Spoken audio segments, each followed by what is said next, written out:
चलिए world regional geography में हम एक कदम और आगे बढ़ते हैं। देखिए हमने इराक को बहुत डिटेल में डिस्कस किया और हमने समझा इराक को एज अ केस स्टडी बना करके कि क्या अर्थ है न्यू वर्ल्ड ऑर्डर का, उससे एसोसिएटेड पॉलिटिक्स का। सो हमारा पिछला लेक्चर था वो यही था, Iraq and the politics of new world order, the globalism.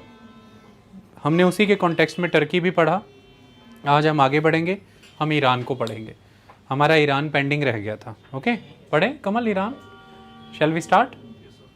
थोड़ा अब कर दो बंद। चलिए देखिए, जब हम ईरान के बारे में पढ़ते हैं तो इसके दो फिजिकल फीचर्स बहुत इंपॉर्टेंट हैं। वो कौन से हैं, पहले आप इमेज के वाया उसे समझ लीजिए।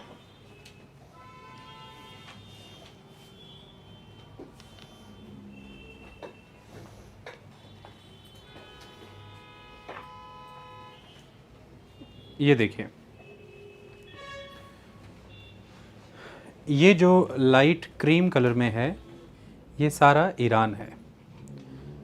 ईरान के अगर हम इस ईस्टर्न और साउदर्न एरिया को देखें, ईस्टर्न एंड साउदर्न एरिया, तो ये एक तरह से अनइनहैबिटेड इलाका है, ये अनइनहैबिटेड एरिया है। फिर इसी तरह से ईरान का ये नॉर्थ ईस्टर्न नॉर्दर्न एरिया देखिए, ये भी डेजर्ट एरिया है। तो ये रीजन ईरान के डेजर्ट एरिया से डोमिनेटेड हैं। ऑलमोस्ट यहाँ पर आपको जनसंख्या बसती हुई नहीं नज़र आती है। लेकिन दूसरी तरफ ईरान का कैस्पियन सी के अराउंड का ये एरिया, दिस नॉर्दर्न रीजन, ये एल्बर्स माउंटेन है, एल्बर्स माउंटेन्स। यहीं पर ईरान की कैपिटल है तेहरान। और एल्बर्स माउंटेन की ऊंचाई यहाँ पर 18,000 फीट से भी ज़्यादा है, काफ़ी ऊंचे माउंटेन हैं। इसके अलावा ईरान के वेस्टर्न साइड को अगर हम देखें तो 900 मील लंबे पर्शियन गल्फ़ की सराउंडिंग में और इराक के साथ बॉर्डर शेयर होते हुए ज़ैग्रोस माउंटेन आते हैं। तो ईरान के वेस्टर्न रीजन में surrounding the Persian Gulf and the Iraq Zagros mountain है। ईरान के नॉर्दर्न रीजन में surrounding the Caspian sea around the city of Tehran Elburz mountain है, जिनकी ऊंचाई 18,000 फीट तक भी जाती है। इतनी बात क्लियर हुई। और ईरान का ये सेंट्रल, ईस्टर्न, साउदर्न और ये नॉर्दर्न एरिया अनइनहैबिटेड है due to the dominance of deserts. इतनी बात क्लियर हुई। यहाँ पर आप ध्यान से देखिए, ये जो इस तरह से धारियाँ बना करके आपको रीजन दिखाया गया है, ये सॉल्ट डेजर्ट्स एरियाज़ हैं। सॉल्ट डेजर्ट्स एरिया से आप समझ लीजिए जैसे भारत का एक लंबा रण ऑफ कच्छ का मैदान भी है। ओके, तो ईरान में साल्ट पैन्स एग्जिस्ट करते हैं। क्लियर? चलिए, हमने इतना समझा। दूसरी इम्पॉर्टेंट चीज़ ईरान के बारे में, जैसे नॉर्थ अफ्रीका के नॉर्थ वेस्टर्न रीजन में मगरेब के इलाके में जो एटलस माउंटेन्स हैं वो मॉइस्चर टैप करते हैं और एग्रीकल्चर के लिए रिस्पॉन्सिबल हैं। ठीक इसी तरह से ईरान के उत्तरी क्षेत्र के जो एल्बर्स माउंटेन हैं और वेस्टर्न साउथ वेस्टर्न एरिया के जो ज़ैग्रोस माउंटेन हैं, ये भी मॉइस्चर को टैप करते हैं। टैप या ट्रैप दोनों ही वर्ड यहाँ पर यूज़ हो जाएंगे। तो मॉइस्चर को ट्रैप करते हैं और relative to the other areas ज़्यादा रेनफॉल के लिए रिस्पॉन्सिबल हैं। तो इन एरियाज़ में, ठीक है कैमरा, इन एरियाज़ में जो माउंटेन्स के बीच में वैलीज़ हैं वो एग्रीकल्चर के लिए मानी जाती हैं और यहाँ पर लोग एग्रीकल्चर के कारण बसते हैं। इतनी बात स्पष्ट हो गई। ईरान के पहाड़ों की चोटियों पर पड़ने वाली यही प्रेसिपिटेशन, या जहाँ बर्फ़ पड़ती है वहाँ पर जो बर्फ़ की फॉर्म में प्रेसिपिटेशन है, उसी पानी को वैली रीजन में यूटिलाइज़ करने के लिए वेल और शाफ्ट सिस्टम यूज़ किया जाता है, जिसे हम कनात सिस्टम कहते हैं। कोशिश ये की जाती है कि जैसे सपोज़ कीजिए कि पहाड़ पर, ये पहाड़ है और यहाँ पर इमेजिन करिए कि बरसात हो रही है, क्योंकि इसने जाती हुई हवाओं को रोका और हवाएं ऊपर चढ़ी तो क्लाउड फॉर्मेशन हुई और यहाँ पर ये रेनफॉल हुई। तो यहाँ पर अब कोशिश की जाएगी कि इस पानी को शाफ्ट की मदद से यहाँ पर एक रेजरवायर में कलेक्ट किया जाए। तो इस तरह से शाफ्ट्स बना करके पानी को रेजरवायर में कलेक्ट किया जाता है और फिर इन रेजरवायर्स से फर्दर ड्रेन्स के माध्यम से ये पानी उन इलाकों तक पहुंचाया जाता है जहां पर आप एग्रीकल्चर कर रहे हैं। तो इस तरह के ये ड्रेन्स यानी कि बहुत ही एक्सटेंसिव कनात सिस्टम पूरे ईरान में एग्जिस्ट करता है और ये 2000 वर्षों से भी पुराना सिस्टम है। इसी कनात से कनाल वर्ड आ जाता है, जिसे आप कैनल कहते हैं, नहर जो आर्टिफिशियली बनाई जाती है। ओके, तो ये एक बहुत इम्पॉर्टेंट, बहुत एक्सटेंसिव कनात सिस्टम आपको ईरान में विज़िट करने को मिलता है। इतनी बात क्लियर? कोई और डाउट? चलिए, वेरी गुड। देखिए, ईरान का क्षेत्र महत्वपूर्ण है एग्रीकल्चर से जुड़ी हुई इनोवेशंस के लिए। आप ये जानते हैं कि आपके मुल्क में जब पर्शियंस आए, पर्शियंस मतलब यानी कि जब तुर्क आए, तुर्कों की जब एंट्री हुई तो वो ईरान यानी कि पर्शियन कल्चरल एरिया से होते हुए आए। पर्शियन यानी कि ईरानी पीपल का अपना एक दौर था कल्चर का। देखिए, होता ऐसा है कि ये जो एक पर्टिकुलर लैंड है, दैट लैंड ए, डन, यहाँ पर अब एक किंगडम है। सपोज कीजिए एक किंग है, वो किसी ना किसी डायनेस्टी से आ रहा होगा, कोई ना कोई राजघराना है तो उसकी कोई ना कोई वंशावली होगी, कोई ना कोई डायनेस्टी से वो किंग आ रहे हैं। तो ये जो ए नाम की किंगडम है जो इस रीजन को होल्ड करती है, इस किंगडम की इस सीट पर बैठने वाले राजा हो सकता है, जो किंग है वो अलग अलग डायनेस्टी से आते रहे। ये होता है, कोई बात नहीं, इसमें कोई दिक्कत नहीं। लेकिन इस सारे समय के दौरान इस रीजन में कल्चर डेवलप होते हैं ना कई तरह के। तो जो भी इस रीजन का कल्चर है वो लंबे समय के लिए नर्चर होने के बाद वहाँ पर सेटल हो जाता है। अब समझ लीजिए कि एक किंग को एक न्यू किंग ने रिप्लेस किया और वो जो नया किंग है उसने जो धर्म है वो सपोज़ इस्लाम को लागू कर दिया और यहाँ पर रहने वाले लोगों पर अब इस्लाम लागू हो जाएगा। लेकिन इस्लाम वहाँ पर अब आया होगा, उसके हज़ारों वर्षों पहले से भी उन लोगों का पहनावा, खान पान, रहन सहन, उनका खुद का एक कल्चर है, जिस कल्चर के साथ साथ अब उनके कल्चरल डोमेन में रिलीजन के तौर पर इस्लाम भी जुड़ जाएगा। तो इस्लाम की भी प्रैक्टिसेस यहाँ पर आपको दुनिया के बाकी इलाकों से थोड़ी अलग या बदली हुई दिख सकती है, इसमें कोई दिक्कत नहीं, लेकिन कल्चर की छाप रह जाती है। तो जब मैं ये कहता हूँ कि कोई भी रूलर, यहाँ से एक रूलर निकला सपोज़ कीजिए इस रीजन बी से, और वो यहाँ आना चाहता है इस रीजन सी में, और उसने आने के लिए ये सारा रूट फॉलो किया कि वो रीजन ए में गया, फिर ए से सी की ओर आया, एक तो ए में गया तो ए में सीधे सीधे एक कल्चर एग्जिस्ट कर रहा था। हो सकता है कि उसके सराउंडिंग रीजन में भी ए का कल्चरल एक्सपीरियंस शेयर किया जा रहा हो।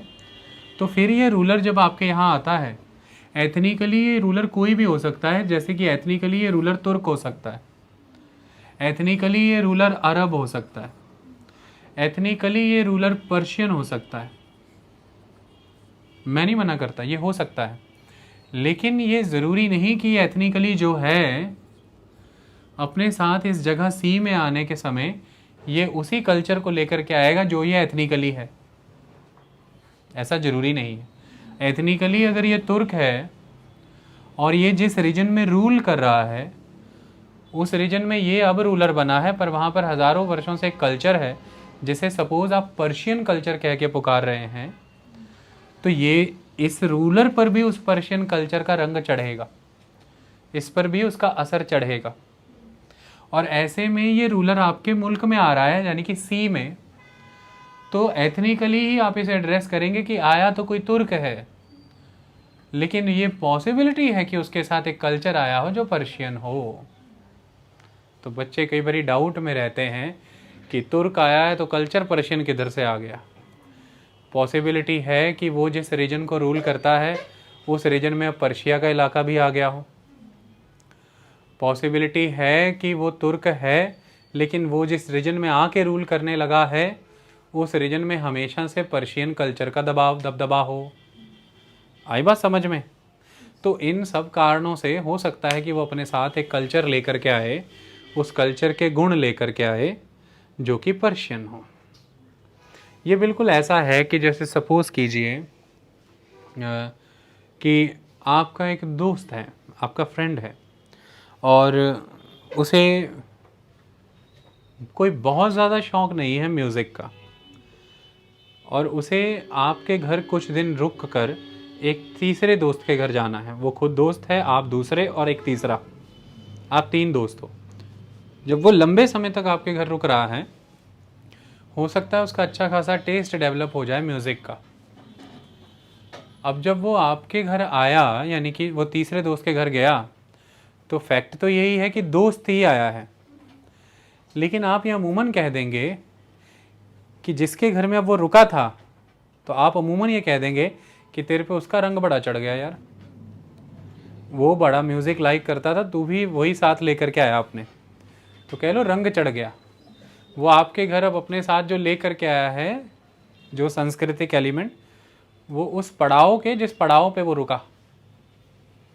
या दूसरी बात कि वो आपके घर आने से पहले उसके घर गया ही नहीं, लेकिन एक सिचुएशन ये हो गई कि वो जो बीच में दोस्त है, यही उसके घर कुछ दिन पहले चला गया जिस दोस्त ने आपके घर आना था, ये उसके घर जाके रहने लगा। ये ज़्यादा परेशान तो नहीं कर रही चीज़? समझ आ रही है ना? 3 दोस्त हैं, ए बी सी।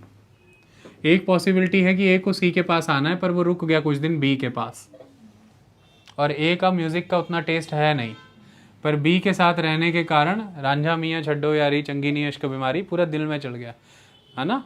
अग्गे पीछे फिर दिया फेम आजकल, तो गाने गाने लगा वो भी इस तरह के।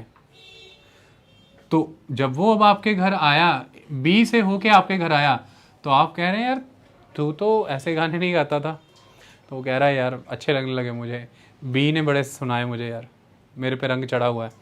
तो वो बी के घर रुक के सी के घर आया है, तो सी जो है उसका जो नेफ्यू है, जो नीस है, उसके जो भतीजे भतीजियाँ हैं, उन्हें भी इस चाचू की आदतें पड़ रही हैं, वो भी गाने गा रहे हैं।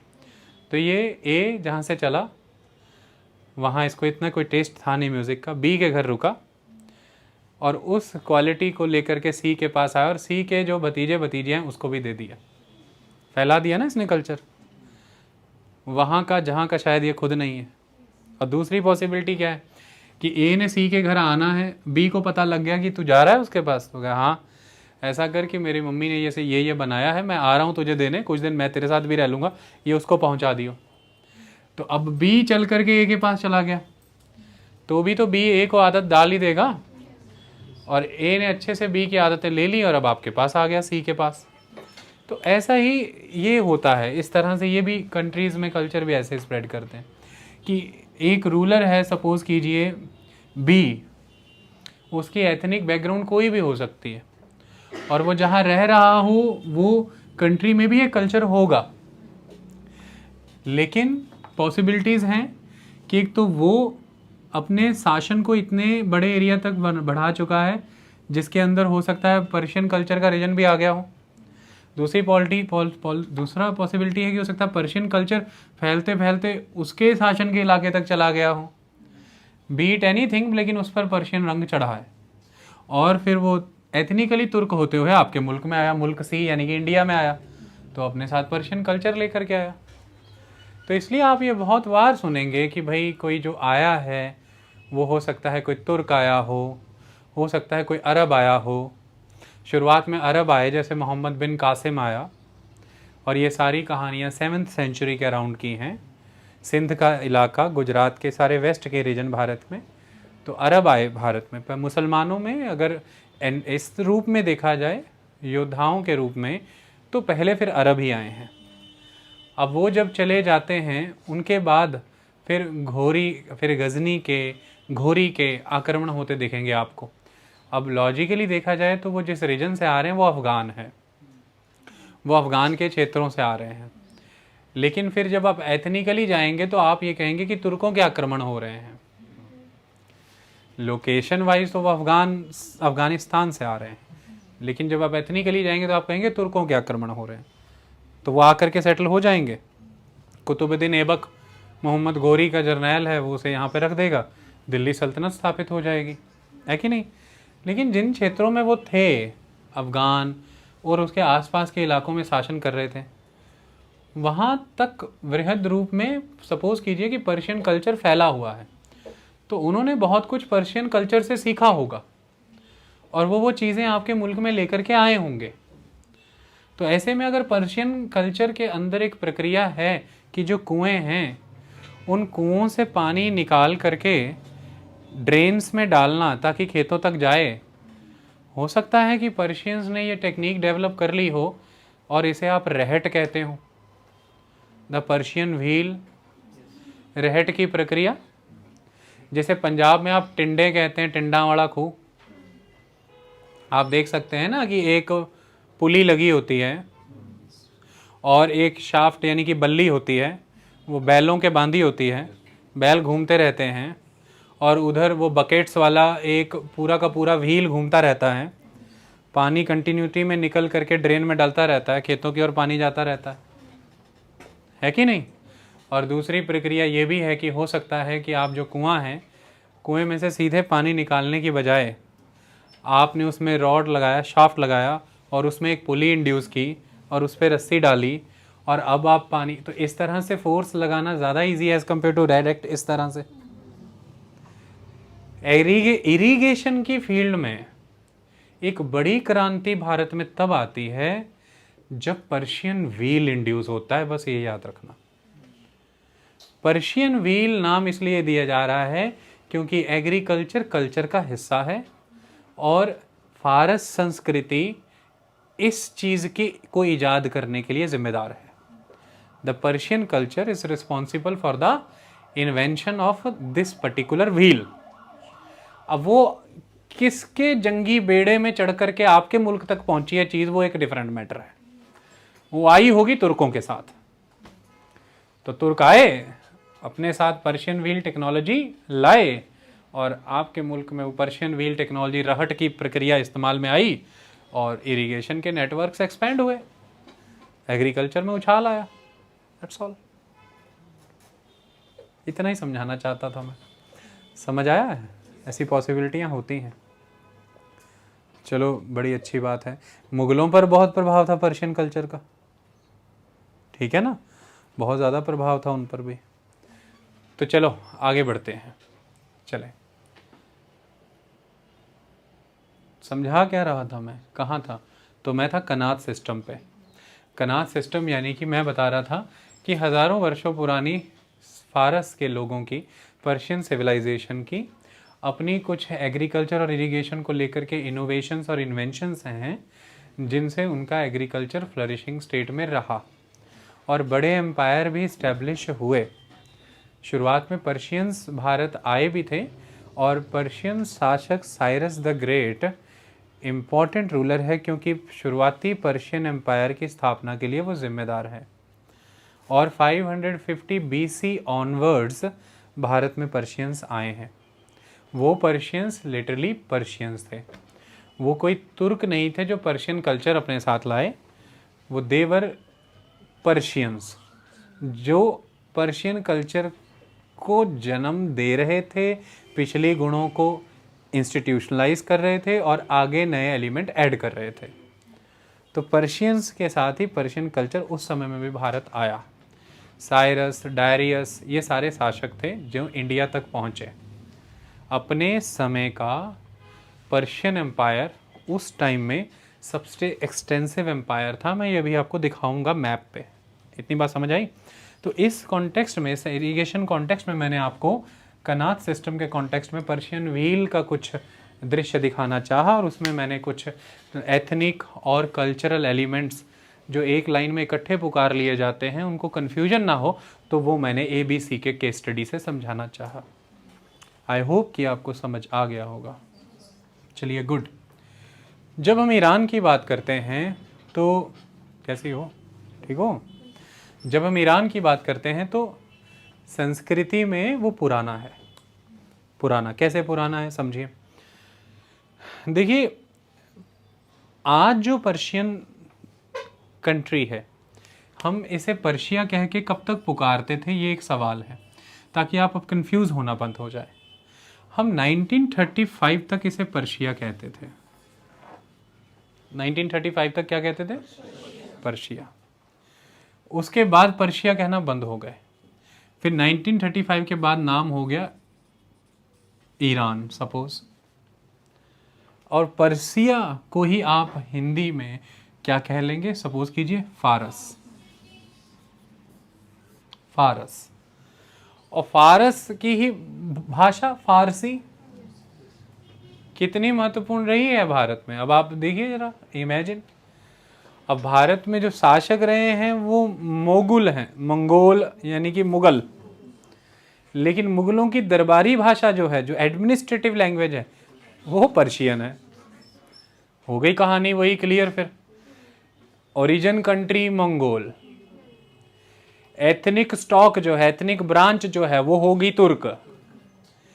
कल्चरल जो फॉलो हो रहा है, वो लैंग्वेज जो फॉलो हो रही है, दैट इज द पर्शियन। तो एक आदमी कहाँ से उठता है, कहाँ विचरता है, कहाँ से सीखता है और कहाँ एग्जीक्यूट करता है, कितनी लंबी यात्रा होती है एक व्यक्ति की। आपका जन्म कहीं हुआ, आप बड़े कहीं हुए, आपकी एजुकेशन के कंस्ट्रक्टिव ईयर कहीं चले, और आज आप काम कहीं और कर रहे हो। सारे रंग आपके अंदर ही होते हैं। ऐसे ही डायनेस्टीज काम करती हैं। तो पर्शियन लैंग्वेज में फारसी भाषा, अब फारस शब्द समझ आ रहा है? तो यहीं से फिर ये चीज़ निकल कर के आई। इतना डोमिनेंट था ये कल्चर पर्शिया, दैट कल्चर फारस, कि उसका नाम ही है फारस की खाड़ी, द पर्शियन गल्फ। कौन सी खाड़ी? पर्शियन गल्फ, फारस की खाड़ी। अब पर्शियन गल्फ तो दिखाने की ज़रूरत नहीं, वो तो आपने देखी हुई है, ये रही पर्शियन गल्फ, आप सब जानते ही हैं, द पर्शियन गल्फ। क्योंकि डोमिनेंस किसका है? देखिए, पर्शिया का, आज के ईरान का। अब जब हम इसे बार बार पर्शिया पर्शिया कह रहे हैं, तो जब पर्शियन कल्चर की बात करता हूँ तो किसकी बात करता हूँ? फिर ये भी एक सवाल आता है। जैसे एक सवाल ये उठता है कि जब मैं भारतीय कल्चर, भारतीय संस्कृति की बात करता हूँ तो फिर किसकी बात करता हूँ? ये भी तो एक सवाल आता है। जब भारतीय संस्कृति की बात करता हूँ तो उसमें बुद्ध के गुण भी आते हैं, जैन के गुण भी आते हैं। भारतीय संस्कृति में जो पहनावा है आज की डेट में, जो खान पान है हमारा, जो हमारे त्यौहार मनाने के तरीके, हमारे गानों में जो शब्द हैं, हमारे जो म्यूज़िकल इंस्ट्रूमेंट्स हैं, हमारे जो क्लासिकल म्यूज़िक और डांस के मूव्स हैं, उन सब में तो आपको अलग अलग संस्कृतियों का फ्यूज़न ही नज़र आता है कि नहीं? अलग अलग संस्कृतियों से मिलकर एक मिश्रित संस्कृति बनती है, एक कल्चर डेवलप होता है जो कि ब्लेंड ऑफ मैनी कल्चर्स हो जाता है। तो इसलिए कई बार थोड़ा व्यक्ति कंफ्यूज हो जाता है, सुनने वाला, कि जब पर्शियन कल्चर की बात कर रहे हैं तो बात किसकी कर रहे हैं। हम थोड़ा उस सेंस में समझते हैं। अब जब मैं पर्शियन कल्चर की बात करता हूं तो अब ऑलमोस्ट आप ऐसा मान लीजिए कि सन 2000 BC के अराउंड, और उसके फिर आगे, उसके आगे की बात करूंगा तो मैं 1500 BC की बात करूंगा ना। हम BC में जब होते हैं तो हम इधर को आते हैं ना, फिर मैं 1000 BC की बात करूंगा ना। कहने का मतलब ये जो सेकंड मिलेनियम BC का समय रहा है, सेकंड मिलेनियम BC का समय, इस समय में दो चीज़ें स्ट्रांगली ईरान के लैंड में एग्जिस्टेंस पे आई। पहली तो एक डीटी, मतलब एक गॉड, जिनको आप कहते हैं अहुर मजदा। अहुर शब्द का मतलब है दैट इज द गॉड, और माजदा का मतलब है the wisdom. The god of wisdom, Ahura Mazda. दूसरी जो चीज़ है, जिन्होंने अहुर मज़दा के विषय में जब बात करेंगे, जो आपको अहुर मज़दा की विजडम से जानकार कराएंगे, जो आपको उनके विषय में नॉलेज देंगे, सब कुछ करेंगे, वो हैं ज़ोरोस्टर। वो हैं ज़ोरोस्टर, यानी कि ज़रथुस्ट्रा, ज़ोरोस्टर। ये वो गॉड हैं अहुर मज़दा, ये ज़ोरोस्टर जो है ये प्रॉफिट हैं। तो देखिए, ज्यूइश में प्रॉफिट मोसेस हैं, क्रिश्चियनिटी में प्रॉफिट जीसस है, ठीक इसी तरह से इस्लाम में प्रॉफिट मोहम्मद है। तो ज़ोरोस्ट्रियनिज़म में, ज़ोरोस्टर लोगों में, यानी कि पारसी, वो पारसियों में जो प्रॉफिट हैं वो ज़ोरोस्टर हैं, ज़रथुस्ट्रा। और बात हो रही है जैसे कि क्रिश्चियनिटी में बात जीसस कर रहे हैं गॉड की, यहूदियों में, ज्यूइश में मोसेस बात कर रहे हैं याहवे की, जेहोवा की। इस्लाम में पैगंबर मोहम्मद बात कर रहे हैं अल्लाह की। तो पारसियों में, पर्शियंस में ज़ोरोस्टर बात कर रहे हैं अहुर मज़दा की। तो अहुर मज़दा से शब्द आता है हॉर्मज़दा, हॉर्मुज़। तो इसलिए आप देख सकते हैं पर्शियन गल्फ में that straight of Hormuz. Okay, अभी मैं आपको अहुर मज़दा की भी इमेज दिखाऊंगा और ज़ोरोस्टर की भी दिखाऊंगा, दोनों की दिखाऊंगा। इतनी बात क्लियर हुई? अब ये दोनों पुराने हैं, ये दोनों सेकेंड मिलेनियम बीसी के समय की इनकी हमें चर्चाएं मिल रही हैं, और इनकी चर्चाओं से जुड़ा सबसे इम्पॉर्टेंट जो टेक्स्ट है, जैसे भारत में अगर आप भारतीय संस्कृति को देखें तो जो इम्पॉर्टेंट टेक्स्ट हैं वो हैं वेदास, वेद, चतुर्वेद, जैसे ऋग्वेद, सामवेद, यजुर्वेद और चौथा अथर्ववेद। Very good. इसी तरह से जब मैं उस पारसी समाज की बात करता हूँ, पर्शियन सोसाइटी की, तो जो इम्पोर्टेंट उनका टेक्स्ट है that is Avesta, Zend Avesta. Okay, इतनी बात क्लियर हुई? हमने प्रॉफिट देख लिया, हमने गॉड देख लिया, हमने टेक्स्ट देख लिया। ये सब चीज़ें सेकेंड मिलेनियम बीसी की हैं, लेकिन जो इनके रिटन रिकॉर्ड्स हमें प्राप्त हो रहे हैं, जो लिखित रिकॉर्ड मिल रहे हैं, जिनसे ये पता लगता है कि ये हैं, उन रिकॉर्ड्स में भी ये पता लिखा होगा कि ये बहुत पुराने हैं, पर हमारे पास किसी ज़माने में इनसे जुड़ी कोई जानकारियाँ कहीं दर्ज होंगी तो ही तो हमें मिली ना। ये कितने भी पुराने, मैं कितना भी पुराना हूँ, अगली पीढ़ियों को मेरे बारे में बताने के लिए जब तक आप अपनी कॉपी में मुझसे जुड़ी कोई जानकारी दर्ज नहीं करेंगे तब तक पता कैसे चलेगा? तो वो तो जब आप दर्ज करेंगे, जब आप मुझसे मिलेंगे, तब तक हो सकता है मैं 25-30 साल का हुआ होगा। तो जब आप मुझे मिलेंगे तब आप दर्ज करेंगे, पर मेरी घटनाएं हो तो 30 साल पहले से रही हैं, दर्ज आपने बाद में करी हैं। तो ये दर्ज होने का काम, इनसे जुड़ी बातें, ज़ोरोस्टर से जुड़ी चीज़ें, अहुर मज़दा से जुड़ी चीज़ें जो दर्ज होने लगी हैं, जो हमें शुरुआती एविडेंसेस मिल रहे हैं, वो 6th-7th सेंचुरी बीसी के मिल रहे हैं।